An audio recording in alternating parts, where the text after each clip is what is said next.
1987년 11월 29일 중동 바그다드에서 출발해 서울로 향하던 한 여객기가 하늘에서 사라졌습니다.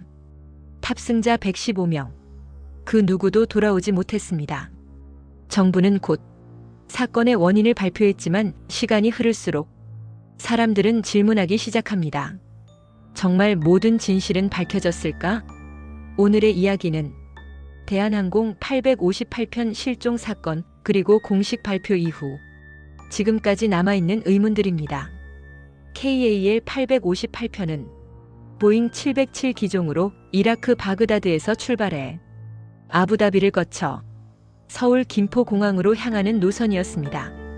당시는 중동 지역을 경유하는 장거리 항공편이 드물지 않던 시기였습니다.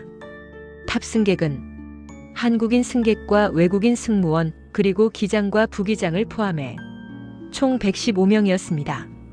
1987년 11월 29일 밤 KAL 858편은 미얀마 인근 안다만 해상공을 비행 중이었습니다. 이 시점을 끝으로 관제와의 교신이 완전히 끊깁니다. 레이더에서도 항공기의 신호는 갑작스럽게 사라집니다. 이후 어떠한 조난 신호도 전송되지 않았습니다. 사건 직후 여러 나라가 수색에 나섰지만 현장은 광범위한 해역이었습니다. 잔해는 거의 발견되지 않았고 정확한 추락 지점도 특정하기 어려웠습니다. 이 점은 이후까지도 계속해서 의문으로 남게 됩니다. 왜 이렇게 남겨진 흔적이 적었을까? 사건 발생 약 보름 뒤 정부는 공식 발표를 합니다.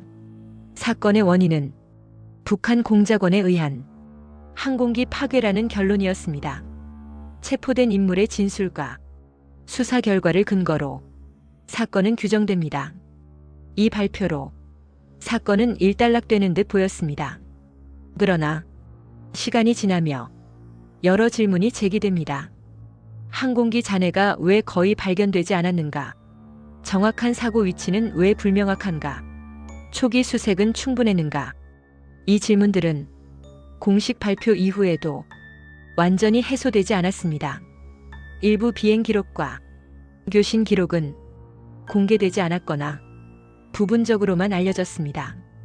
당시의 국제 정세와 정치적 상황 속에서 모든 정보가 공개되기 어려웠다는 분석도 있습니다.